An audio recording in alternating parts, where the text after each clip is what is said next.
හරි පුතේ දැන් අපි ආනයනීය මාතෘකාවල ප්‍රතිවර්තනය කියන කොටස අපි කතා කරා. දැන් අපි කතා කරන්න යන්නේ පරිවර්තනය.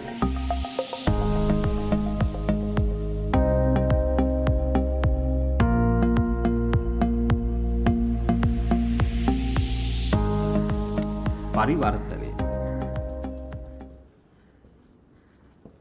හරි. ඉස්සෙල්ලා පුතේ අපි පරිවර්තනය කියන්නේ මොකක්ද කියලා දැනගෙන තියෙන්න ඕන. පැහැදිලි කියන එක. දැන් පරිවර්තනය කියලා කියන්නේ දෙන ලද ප්‍රස්තුතයක වාච්‍ය වාචකය මාරු කර අනුමිති ප්‍රස්තුතයක් ලබා ගැනීම තමයි පරිවර්තනය කියලා කියන්නේ. මොකද පරිවර්තනය කියලා කියන්නේ දෙන ලද ප්‍රස්තුතයක වාච්‍ය වාචකය මාරු කර අනුමිති ප්‍රස්තුතයක් ලබා ගැනීම පරිවර්තනය කියලා කියන්න පුළුවන්. හරි. දැන් එතකොට පුතේ දැන් මේ නිර්වචනේ ලියා ගන්න. මම ආයි පාරක් ඕගොල්ලන්ට කියන්නම් ලියා ගන්න ඕන. හරි? කොහොමද ලියාගන්නේ? පරිවර්තනය කියලා ලියන්න. ලියලා මෙහෙම ලියා ගන්න. දෙන ලද ප්‍රස්තුතයක වාච්‍ය වාචකය මාරු කර අනුමිති ප්‍රස්තුතියක් ලබා ගැනීම පරිවර්තනයයි. දෙන ලද ප්‍රස්තුතයක වාච්‍ය වාචකය මාරු කර අනුමිති ප්‍රස්තුතියක් ලබා ගැනීම පරිවර්තනයයි. හරි. දැන් පැහැදිලි පුතේ. ඔන්න පරිවර්තනය නිර්වචනය කළා. ඊළඟට පරිවර්තන රීති ටික මතක තියෙන්න ඕන. හරි. දැන් අපි පරිවර්තන රීති ටික තමයි කතා කරන්න යන්නේ. එතකොට පළවෙනි පරිවර්තන රීතිය තමයි පුතේ ගුණය වෙනස් නොවිය යුතුයි. ගුණය වෙනස් නොවිය යුතුයි. ඊළඟට අවයවෙහි අව්‍යාප්ත පද නිගමනෙහි ව්‍යාප්ත නොවිය යුතුයි. ඊළඟ නිර්වචනයේ රීතිය තමයි පුතේ මොකද්ද? වාච්‍ය වාචකය මාරු කළ යුතුයි. හරි. මම බෝඩ් එකේ ලියන්නම්කෝ පරිවර්තන රීති ටික.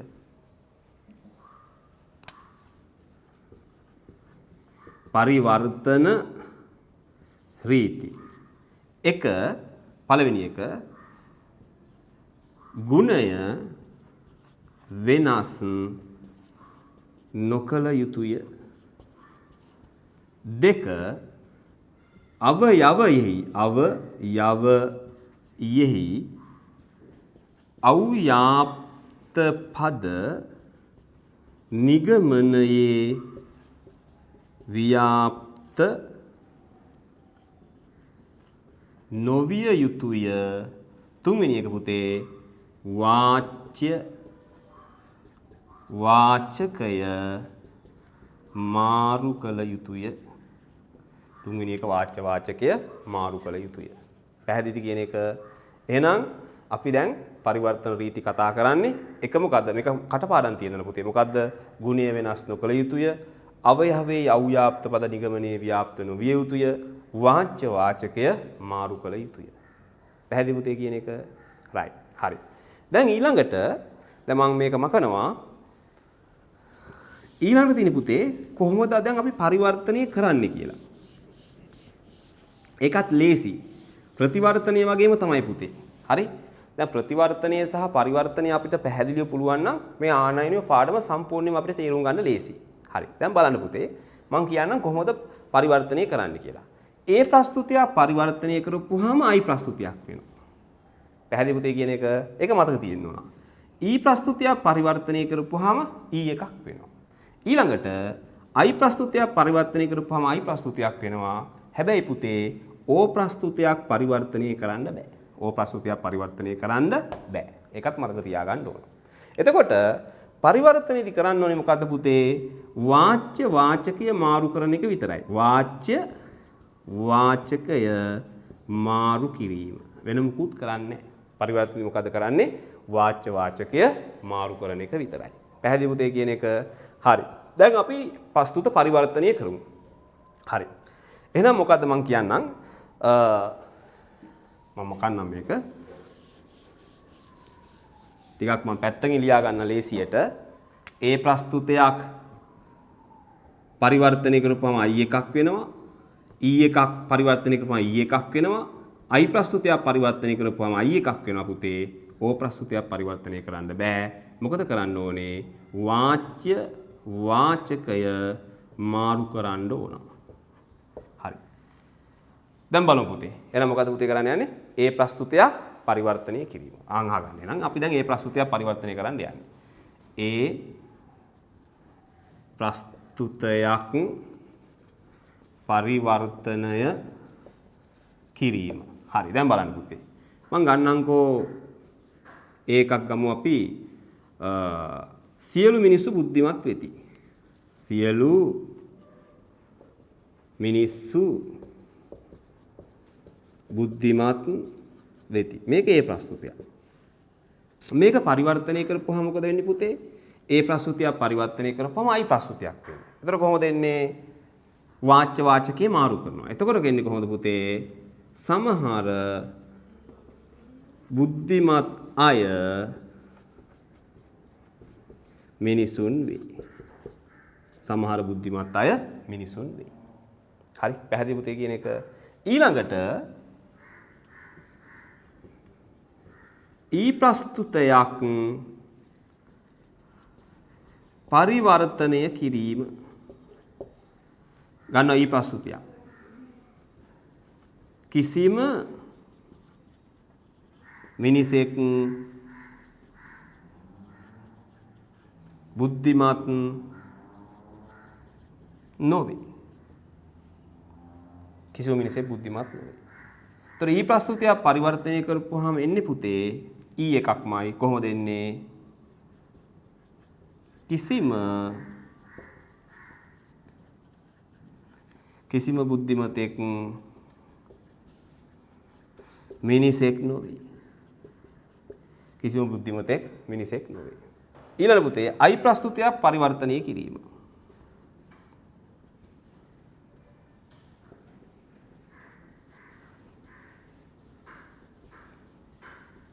එතකොට අයි ප්‍රස්තුතය පරිවර්තනය කරද්දී අපි ඉස්සලා අයි එකක් ලියමු. කොහොමද ලියන්නේ? සමහර මිනිස්සු බුද්ධිමත් වේ. එතකොට අයි ප්‍රස්තුතය පරිවර්තනය කරනවා අයි එකක්මයි. සමහර බුද්ධිමත් අය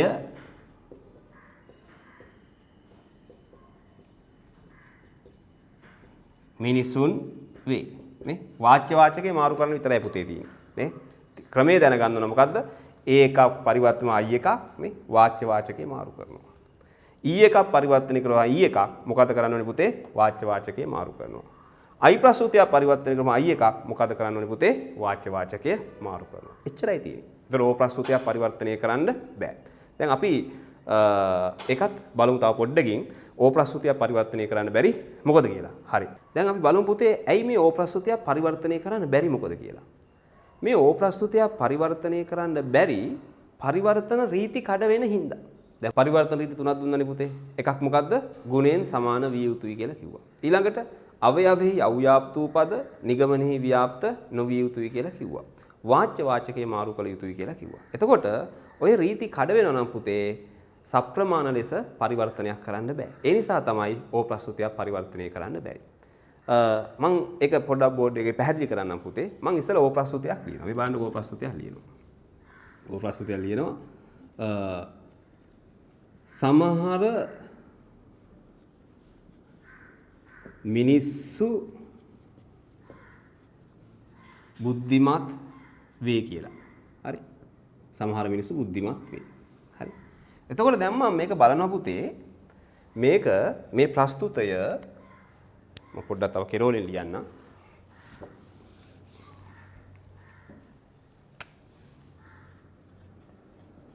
සමහර මිනිස්සු බුද්ධිමත් වේ. ඕ එක බුද්ධිමත් නොවේ. මේක පුතේ මම ඒ ප්‍රස්තුතයක් වෙන්න පරිවර්තනය කරනවා. මම බලන්න ඒ ප්‍රස්තුතයක් වෙන්න පරිවර්තනය කරන්න යන්නේ. හරි. එතකොට වාච්‍ය වාචකේ මාරු කරනවා. සියලු බුද්ධිමත් අය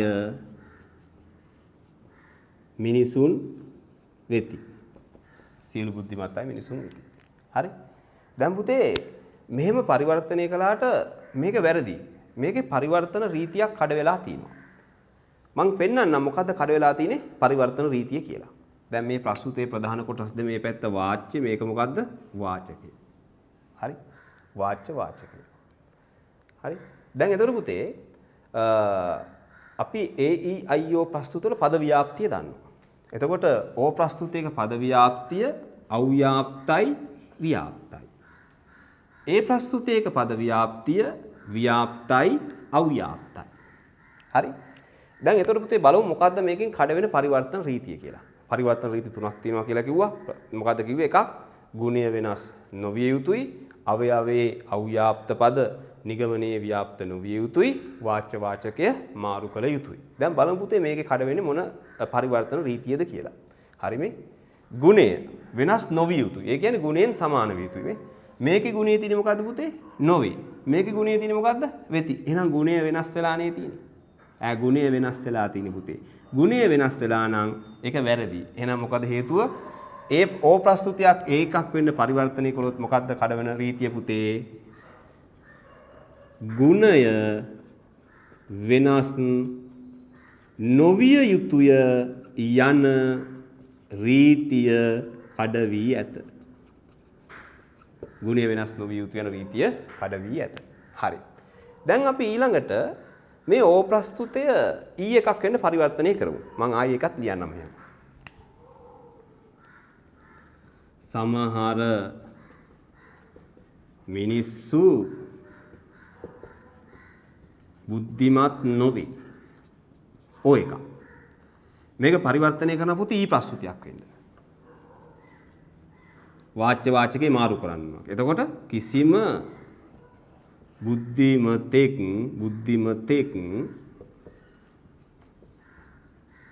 මිනිසෙක් නොවේ. හරි. දැන් බලමු මේකේ කඩ වෙන පරිවර්තන රීතිය මොකක්ද කියලා. මම පද ව්‍යාප්තියක් දාන්නම්කෝ. ඕ එකක පද ව්‍යාප්තිය අව්‍යාප්තයි ව්‍යාප්තයි. ඊ ප්‍රස්තුතයක පද ව්‍යාප්තිය පුතේ ව්‍යාප්තයි ව්‍යාප්තයි. හරි. බලමු පරිවර්තන රීතිය මොකද්ද කඩ වෙන්නේ කියලා. මේ පළවෙනි පරිවර්තන රීතිය මොකද්ද පුතේ? ගුණයෙන් සමාන විය යුතුයි. හරි. බලන්න ගුණයෙන් සමාන නොවේ. හරි. ගුණය නොවෙනස් විය යුතුයි. ගුණයෙන් සමාන විය යුතුයි කියුවා දෙකම එකයි මේ. නොවේ. ගැටලුවක් නැහැ. ගුණයෙන් සමානයි. ඊළඟ දෙවෙනි පරිවර්තන රීතිය මොකද්ද පුතේ? අවයවෙහි අව්‍යාප්ත වූ පදයක් නිගමනයේ ව්‍යාප්ත නොවිය යුතුයි. බලමු. මිනිස්සු කියන එක මොකද වෙලා තියෙන්නේ? අව්‍යාප්තයි. හැබැයි නිගමනයේ මොකද වෙලා තියෙන්නේ පුතේ? ව්‍යාප්තයි මේ. මිනිස්සු කියන එක අව්‍යාප්තයි. නිගමනයේ මොකද වෙලා තියෙන්නේ? ව්‍යාප්තයි. එහෙනම් ඕ ප්‍රස්තුතයක් ඊ එකක් වෙන්න පරිවර්තනය කළොත් මොකද වෙන්නේ පුතේ? අවයවයෙහි අව්‍යාප්ත වූ පදයක් නිගමනයේ ව්‍යාප්ත නොවිය යුතු යන පරිවර්තන රීතිය කඩවෙනවා. පැහැදිලි පුතේ කියන එක ඕ ප්‍රස්තුතයක් ඊ එකක් වෙන්න පරිවර්තනය කළොත් මොකද වෙන්නේ? අවයවයෙහි අව්‍යාප්ත වූ පදයක් නිගමනයේ ව්‍යාප්ත නොවිය යුතුයි කියන පරිවර්තන රීතිය කඩවෙනවා. මම ඒකත් මෙතන පොඩ්ඩක් ලියන්නම්. ඒතර ඕගොල්ලන්ට පැහැදිලි. අවයවයෙහි අව්‍යාප්ත වූ පදයක් නිගමනයේ ව්‍යාප්ත නොවිය යුතුය යන පරිවර්තන රීතිය කඩවේ. හරි. දැන් පැහැදිලි පුතේ කියන එක. එහෙනම් ඕ ප්‍රස්තුතියක් ඒ ප්‍රස්තුතියක් වෙන්න පරිවර්තනය කරන්න බෑ. ගුණය වෙනස් නොවිය යුතුයි කියන පරිවර්තන රීතිය කඩ වෙනවා. ඕ ප්‍රස්තුතියක් ඊ එකක් වෙන්න පරිවර්තනය කළොත් මොකද වෙන්නේ පුතේ? අවයවෙහි අව්‍යාප්ත වූ පදයක් නිගමනයේ ව්‍යාප්ත නොවිය යුතුයි කියන පරිවර්තන රීතිය කඩ වෙනවා. හරි. දැන් ඒතර බලමු පුතේ අපි ඕ ප්‍රස්තුතියක් අයි එකක් වෙන්න පරිවර්තනය කරලා. සමහර මිනිස්සු බුද්ධිමත් නොවේ. මේක ඕ ප්‍රස්තුතියක්. ඔය මම අයි ප්‍රස්තුතියක් වෙන පරිවර්තනය කරනවා. සමහර බුද්ධිමත් අය මිනිසුන් වේ. හරි. සමහර බුද්ධිමත් අය මිනිසුන් වේ. හරි. බලමු මම පද ව්‍යාප්තියක් දාන්නම්කෝ. අව්‍යාප්තයි ව්‍යාප්තයි. අව්‍යාප්තයි අව්‍යාප්තයි. හරි. දැන් බලමු. මොකද්ද පළවෙනි රීතිය? ගුණයෙන් සමාන විය යුතුයි. නැත්තම් ගුණය වෙනස් නොවිය යුතුයි. දැන් බලන්න පුතේ මේ නොවේ වේ. එහෙනම් ගුණයෙන් මක් වෙලා තියෙන්නේ? නොවේ වේ කිව්වහම නොවේ වේ. එහෙනම් ගුණයෙන් අසමානයි. ගුණයෙන් වෙනස් වෙලා පුතේ. එහෙනම් මේ පරිවර්තන රීතිය කඩ වෙනවා. හැබැයි අවයවයේ අව්‍යාප්ත වූ පද නිගමනයේ ව්‍යාප්ත නොවිය යුතුයි කියන රීතිය කඩ වෙන්නේ නැහැ මේ. අවයවයේත් මිනිස්සු අව්‍යාප්තයි, නිගමනයේත් මිනිස්සු අව්‍යාප්තයි. එතන ගැටලුවක් මතුවෙන්නේ නැහැ. පැහැදිලි පුතේ කියන එක එහෙනම් ඕ ප්‍රස්තුතියක් i එකක් වෙන්න පරිවර්තනය කළොත් මොකද වෙන්නේ? මොකක්ද පුතේ කඩවන රීතිය? ගුණය වෙනස් නොවිය යුතුයි කියන රීතිය කඩ වෙනවා. ගුණය වෙනස් නොවිය යුතුය යන පරිවර්තන රීතිය කඩ වේ. හරිද? ගුණය වෙනස් වෙලා තියෙන්නේ. ඒතර ඒක වැරදි. හරි? ඊළඟ පුතේ අපි බලමු ඕ ප්‍රස්තුතියක් ඕ එකක් වෙන්න පරිවර්තනය කළා. දැන් මම ලියන්නම්කෝ ඕ ප්‍රස්තුතියක්. සමහර මිනිස්සු බුද්ධිමත් නොවේ. සමහර මිනිස්සු බුද්ධිමත් නොවේ. මේක අපි ඕ එකක් වෙන්න පරිවර්තනය කරමු. එතකොට කොහොමද එන්නේ පුතේ? වාච්‍ය වාචකයේ මාරු කරනවා. සමහර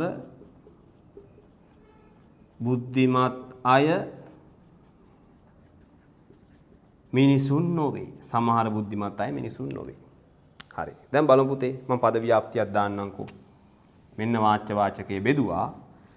ඕ ප්‍රස්තුතියේ පද ව්‍යාප්තියනේ අව්‍යාප්තයි ව්‍යාප්තයි. අව්‍යාප්තයි ව්‍යාප්තයි. ඕ ප්‍රස්තුතියේ පද ව්‍යාප්තියනේ අව්‍යාප්තයි ව්‍යාප්තයි. දැන් බලමු මොකද්ද කඩ වෙන පරිවර්තන රීතිය කියලා පුතේ.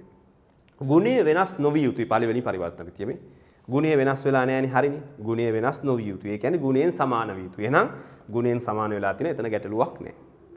ඊළඟට දෙවෙනි පරිවර්තන රීතිය අවයවයේ අව්‍යාප්ත වූ පදයක් නිගමනයේ ව්‍යාප්ත නොවිය යුතුයි. දැන් බලන්න පුතේ මේ.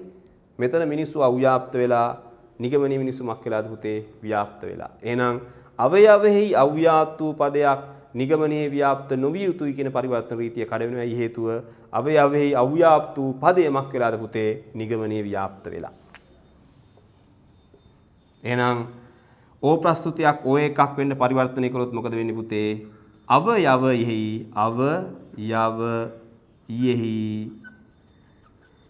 අව්‍යාප්ත වූ පදයක් නිගමනයේ ව්‍යාප්ත නොවිය යුතුය යන රීතිය කඩ වී ඇත. පැහැදිලි පුතේ කියන එක. එහෙනම් ඕ ප්‍රස්තුතියක් පරිවර්තනය කරන්න බෑ. ඇයි හේතුව? ඕ ප්‍රස්තුතියක් පරිවර්තනය කළොත් එහෙම පරිවර්තන රීති කඩ වෙනවා. පැහැදිලි පුතේ කියන එක. දැන් අපි කතා කළේ මොකද්ද? ඒ ප්‍රස්තුතියක් පරිවර්තනය කරපුවාම I ප්‍රස්තුතියක් කියලා කිව්වා. E ප්‍රස්තුතියක් පරිවර්තනය කරපුවාම E ප්‍රස්තුතියක් කියලා කිව්වා පුතේ. I ප්‍රස්තුතියක් පරිවර්තනය කරපුවාම I ප්‍රස්තුතියක් කියලා කිව්වා. ඕ ප්‍රස්තුතියක් පරිවර්තනය කරන්න බෑ කියලා කිව්වා. ඇයි ඕ ප්‍රස්තුතියක් පරිවර්තනය කරන්න බැරි පුතේ? පරිවර්තන රීති කඩ වෙනවා. මේ ඕ ප්‍රස්තුතියක් කිසිම ආකාරයකින් පරිවර්තනය කරන්න බෑ. ඇයි හේතුව? පරිවර්තන රීති කඩ වෙනවා. මම පෙන්නලා දීලා දින පුතේ කොහොමද පරිවර්තන රීති කඩ වෙන්නේ කියලා. මේ ඕ ප්‍රස්තුතියක් ඒකක් වෙන්න පරිවර්තනය කළා. මේ ගුණය වෙනස් නොවිය යුතුයි කියන පරිවර්තන රීතිය කඩ වෙලා තියෙනවා. ඊළඟට ඕ ප්‍රස්තුතියක් ඊ එකක් වෙන්න පරිවර්තනය කළා දින පුතේ. එතකොට අවයවයේ අව්‍යාප්ත වූ පදයක් නිගමනයේ ව්‍යාප්ත නොවිය යුතුයි කියන පරිවර්තන රීතිය කඩ වෙනවා. ඊළඟට ඕ ප්‍රස්තුතියක් I එකක් වෙන්න පරිවර්තනය කළා. එතකොට I ගුණය වෙනස් නොවිය යුතුයි කියන පරිවර්තන රීතිය කඩ වෙනවා. ඕ ප්‍රස්තුතියක් ඕ එකක් වෙන්න පරිවර්තනය කළා. මොකද වෙන්නේ පුතේ? අවයවයේ අව්‍යාප්ත වූ පදයක් නිගමනයේ ව්‍යාප්ත නොවිය යුතුයි කියන පරිවර්තන රීතිය කඩ වෙනවා. එහෙනම් පුතේ ඕ ප්‍රස්තුතියක් පරිවර්තනය කරන්න බෑ. පැහැදිලිද කියන එක? දැන් ඊළඟට පුතේ දැන් විශේෂම කාරණේ තමයි මේ පරිවර්තනයේදී පොඩ්ඩක් බලන්නකෝ. ඒ ප්‍රස්තුතයක් පරිවර්තනය කරපුවාම I එකක්. E ප්‍රස්තුතයක් පරිවර්තනය කරපුවාම E එකක්. I එකක් I ප්‍රස්තුතයක් වෙනවා. දැන් O එකක් පරිවර්තනය කරන්න බෑ. හරි? දැන් බලන්නකෝ මේ. E ප්‍රස්තුතයක් පරිවර්තනය කරපුවාම E එකක් වෙනවා. I ප්‍රස්තුතයක් පරිවර්තනය කරපුවාම I එකක් වෙනවා. එතකොට මේකේ විශේෂත්වය මොකද්ද? ඒ ප්‍රස්තුතයක් පරිවර්තනය කරපුවාම ඒ එකක් වෙන්නේ නැහැ. හැබැයි පුතේ E ප්‍රස්තුතයක් පරිවර්තනය කරපුවාම E එකක් වෙනවා. I ප්‍රස්තුතයක් පරිවර්තනය කරපුවාම I එකක් වෙනවා. ඒතකොට හේතුව මොකද්ද? ඒ ප්‍රස්තුතයක් ඒ එකක් වෙන්නේ නැත්තේ ඇයි? ඒක විශේෂයි පුතේ. දැන් විභාගයට අහන්න පුළුවන් ඒ ප්‍රස්තුතයක පරිවර්තනය ඒ ප්‍රස්තුතයක් නොවන්නේ ඇයි කියලා. මොකද පුතේ අහන්න පුළුවන් ඒ ප්‍රස්තුතයක පරිවර්තනය ඒ ප්‍රස්තුතයක් නොවන්නේ ඇයි කියලා. මම ඒකත් කතා කරන්නම්. හරි. එහෙනම් ලියා ගන්න ප්‍රශ්නයක්. ඒ ප්‍රස්තුතයක පරිවර්තනය ඒ ප්‍රස්තුතයක් නොවන්නේ ඇයි? හරි. දැන් බලමු මම ඒ ප්‍රස්තුතයක් ලියන්නම් මේ බලන්න. සියලු මිනිස්සු බුද්ධිමත් වෙති. ඒ ප්‍රස්තුතයක්. හරි? මේ අපි කතා කරන්න යන්නේ ඒ ප්‍රස්තුතියක පරිවර්තනය ඒ ප්‍රස්තුතියක් නොවන්නේ ඇයි කියන එක. හරි. දැන් මම ඒකක් වෙන්න පරිවර්තනය කරන්න. එතකොට මේකේ වාච්‍ය වාචකේ මාරු කරනවා. එතකොට කොහොමද එන්නේ පුතේ? සියලු බුද්ධිමත් අය මිනිසුන් වෙති. සියලු බුද්ධිමත් අය මිනිසුන් වෙති. දැන් එතකොට මොකද වෙන්නේ පුතේ? සියලු බුද්ධිමත් අය මිනිසුන් වෙති කිව්වහම. හරි. දැන් මේ ඒ ප්‍රස්තුතියක් වෙන්න පරිවර්තනය කරලා තියෙනවා. දැන් බලමු මොකද්ද කඩ වෙන පරිවර්තන රීතිය කියලා. මෙන්න වාච්‍ය වාචකයේ බෙදනවා. කොහොමද පුතේ පද ව්‍යාප්තිය එන්නේ? ව්‍යාප්තයි අව්‍යාප්තයි ව්‍යාප්තයි අව්‍යාප්තයි. හරි. මොකද්ද පළවෙනි පරිවර්තන රීතිය? ගුණය වෙනස් නොවිය යුතුයි. අවුලක් නැහැ පුතේ. ගුණයෙන් සමානයි. ඒ ගැටලුවක් නෑ. හැබැයි ඊළඟ දෙවෙනි රීතිය මොකද්ද? අවයවෙහි අව්‍යාප්ත වූ පදයක් නිගමනයේ ව්‍යාප්ත නොවිය යුතුය. මේ බුද්ධිමත් කියන එක අව්‍යාප්ත වෙලා තියෙනවා පුතේ. නිගමනයේ මොකද වෙලා තියෙන්නේ? ව්‍යාප්ත වෙලා තියෙනවා. එහෙනම් හොඳට මතක තියාගන්න පුතේ. ඒ ප්‍රස්තුතියක් වෙන්න පරිවර්තනය කරන්න බැරි යයි අවයවෙහි අව්‍යාප්ත වූ පදයක් නිගමනයේ ව්‍යාප්ත නොවිය යුතුයි කියන පරිවර්තන රීතිය කඩ වෙනවා. පැහැදිලි පුතේ කියන එක ඒ ප්‍රස්තුතියක පරිවර්තනය ඒ ප්‍රස්තුතියක් නොවන්නේ ඇයි කියලා ඇහුවොත් එහෙම අපි ලියන්න ඕනේ මොකද්ද පුතේ?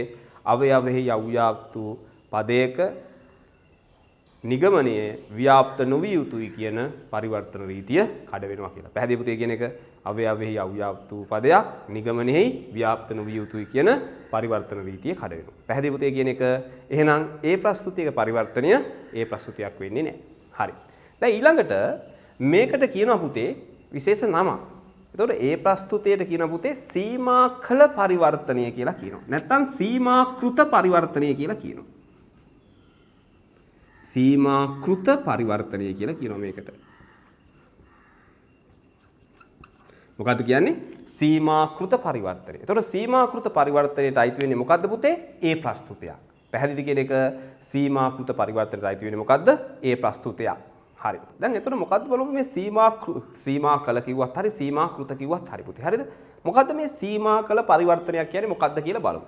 එතකොට සීමාකල පරිවර්තනයක් කියලා කියන්නේ පුතේ පරිවර්තනයේ රීති රැකීම පිණිස මොකද්ද? පරිවර්තනයේ රීති රැකීම පිණිස ප්‍රමාණයේ වෙනසක් සිදු කරමින් කරනු ලබන පරිවර්තනය සීමාකල පරිවර්තනයයි. හොඳට මතක තියාගන්න මොකද්ද පුතේ?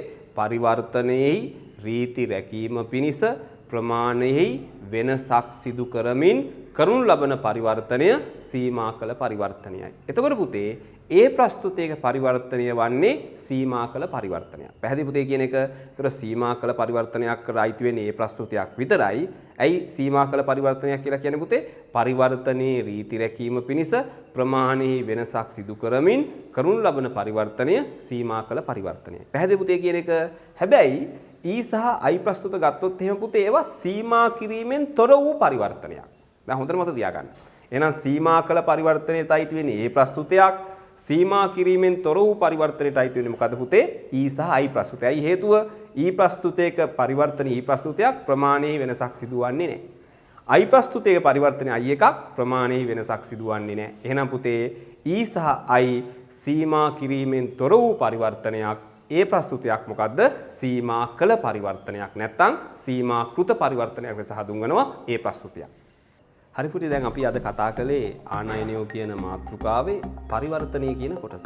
එතකොට දැන් අපි මීට ඉස්සෙල්ලා ප්‍රතිවර්තනය කතා කළා. දැන් අපි පරිවර්තනයක් කතා කරලා ඉවරයි. දැන් අපිට ඊළඟ කතා කරන්න තියෙන්නේ ප්‍රතිවර්ත පරිවර්තනය. අපි ඊළඟ වීඩියෝ එකකින් හම්බ වෙනවා ප්‍රතිවර්ත පරිවර්තනය කියන්නේ මොකක්ද කියලා.